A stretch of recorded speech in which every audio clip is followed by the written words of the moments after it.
Dios aborrece el pecado y también aborrece al pecador. Si esta palabra te sorprende tanto como me sorprendió a mí hace algunos años, pues yo te invito a que te puedas quedar a ver el video para que puedas entender realmente lo que la palabra de Dios dice al respecto.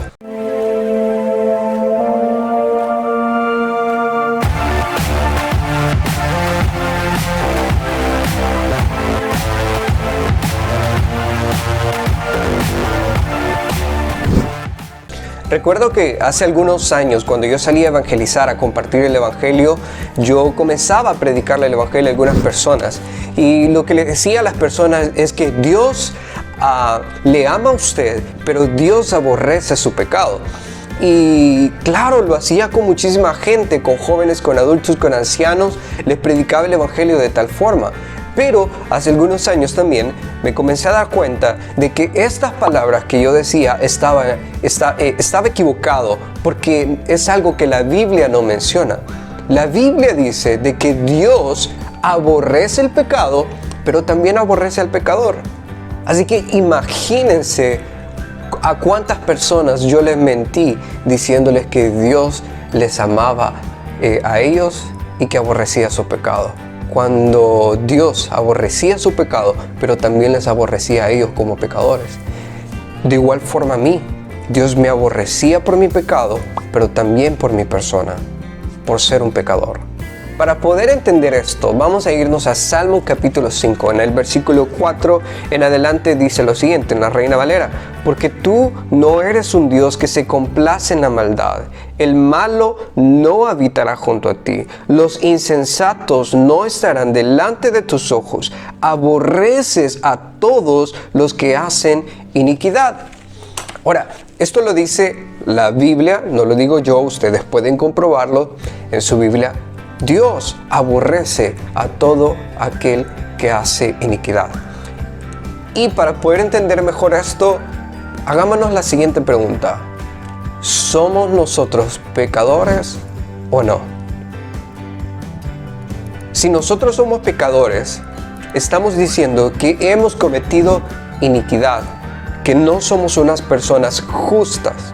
Incluso Romanos, Pablo trata el pecado de tal forma: no hay justo ni aun uno, Romanos capítulo 3. Y cuando yo me enfrenté a estos versículos donde Dios dice que Él aborrece a todo aquel que comete pecado, yo me quedé en shock, así literal, me quedé en shock, porque yo les mentía a la gente, les decía que Dios no les aborrecía. Sin embargo, la Biblia dice que Dios lo hace, porque han cometido pecado, han cometido iniquidad. Y yo creo que ustedes también pueden preguntarse la misma pregunta que yo me hice hace algunos años. ¿Y no que Dios es amor? ¿No que Dios ama? Y la respuesta a esta pregunta es sí. Dios es amor y Dios ama, pero porque Él en esencia es amor. Él siempre actúa en amor. Pero Dios también aborrece a todo aquel que hace maldad, no solamente el pecado, sino todo el que hace maldad. ¿Por qué razón? Porque Dios es amor, pero también Dios es santo. Y porque Dios es santo, Él no puede convivir de ninguna manera con el pecado. Porque Dios es santo. Y esto no quita absolutamente nada de que Dios sigue siendo Dios y que Él es soberano. Dios aborrece porque Él es Dios. Dios aborrece porque Él es santo y el pecado no se puede mezclar absolutamente con Él. Así que podríamos decir de que Dios aborrece el pecado y aborrece al pecador porque Dios es santo y Él es Dios soberano. No podemos de ninguna manera poder venir y decir: vamos a sacar este versículo de Salmo 5:5, lo vamos a sacar de la Biblia y lo vamos a echar afuera. No podemos, es palabra de Dios, está aquí escrito. Está escrito en las Escrituras. Y claro, lo que dice Juan capítulo 3, versículo 16, porque de tal manera amó Dios al mundo. Claro, porque Dios ama, porque Él en esencia es amor, Él es Dios, pero también Dios aborrece, porque Él es Dios. El rey David, a la hora de escribir este salmo, él tenía su entendimiento muy claro. Él sabía quién era Dios. Y él entendía de que Dios no solamente aborrece el pecado, sino que también aborrece al que comete el pecado. Y si David entendió esto, ¿por qué nosotros no lo vamos a entender? ¿Por qué nosotros vamos a querer sacarlo de la Biblia y echarlo fuera? Es muy fácil poder predicar y poder decir Dios te ama, Dios te ama a ti, Dios no te va a hacer nada malo, te van a llover muchísimas bendiciones si venís a Cristo, así que vení a Él, en Él hay prosperidad, en Él hay esto, en Él hay aquello. Y yo me pregunto, pero también Dios castiga el pecado. ¿Y por qué no predicamos eso? Cuando Cristo vino, Él no habló casi que nada de prosperidad, Él habló más acerca del pecado y el daño que el pecado hace en el ser humano. Él trajo las buenas nuevas. Y para poder entender las buenas nuevas tenemos que entender las malas. Y esto es parte de las malas. Así que les animo que nosotros podamos entender que el Dios en quien nosotros creemos, en quien nosotros adoramos, Él es un Dios santo y no convive con el pecado. Y ahora ustedes se podrían preguntar, entonces, ¿cómo una persona puede ser salva si Dios le aborrece?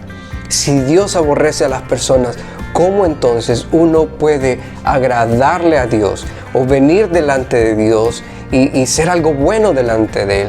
¿Cómo podemos ser salvos? Y la respuesta está en Cristo. En ningún otro hay salvación, porque no hay otro nombre bajo el cielo dado a los hombres en quien podamos ser salvos. Ningún otro, sino que solamente en nuestro Señor Jesucristo. En Él nosotros podemos encontrar salvación. A Él nosotros tenemos que venir, poder buscarle, arrepentirnos de nuestros pecados, confesarle nuestros pecados, no dejar absolutamente nada oculto delante de Él. Y Él sería nuestro sustituto. En Él nosotros encontraríamos justificación y la misericordia de Dios nos alcanza. ¿Por qué razón? Porque la ira de Dios sobre toda aquella persona al que Él aborrece, esa ira misma fue derramada en el Señor Jesucristo. Y por eso es que tú y yo, en este tiempo de gracia, seguimos con vida. Porque esa ira fue satisfecha en Jesús. Y por medio de Él y por sus méritos, nosotros podemos ser salvos. Y podemos alcanzar la misericordia de Dios. Y como dato curioso, misericordia es algo voluntario, no es una obligación. Dios voluntariamente decide mostrar su misericordia. Así que ahora, a través de Cristo, nosotros podemos encontrar la salvación. Y quiero llevarlos a un pasaje muy conocido, Efesios capítulo 2. Vamos a ver dónde está Efesios. Gálatas, Efesios capítulo 2, del versículo 1 en adelante. Aquí deja muy clarísimo todo. Y Él os dio vida a vosotros cuando estabais muertos en vuestros delitos y pecados, en los cuales anduvisteis en otro tiempo, siguiendo la corriente de este mundo, conforme al príncipe de la potestad del aire, el espíritu que ahora opera en los hijos de desobediencia, entre los cuales también todos nosotros vivíamos en otro tiempo en los deseos de nuestra carne, haciendo la voluntad de nuestra carne y de los pensamientos, y éramos por naturaleza hijos de ira, lo mismo que los demás. Pero Dios, que es rico en misericordia, por su gran amor con que nos amó, aún estando nosotros muertos en pecados, nos dio vida juntamente con Cristo. Por gracia sois salvos. Y juntamente con Él nos resucitó y asimismo nos hizo sentar en los lugares celestiales con Cristo Jesús, para mostrar en los siglos venideros las abundantes riquezas de su gracia, en su bondad para con nosotros en Cristo Jesús. Porque por gracia sois salvos por medio de la fe, y esto no es de vosotros, pues es un don de Dios, no por obras, para que nadie se gloríe, porque somos hechura suya, creados en Cristo Jesús, para buenas obras, las cuales Dios preparó de antemano para que anduviésemos en ellas. El pasaje muy claro, muy claro. Todo es de Dios. Todo viene de Dios.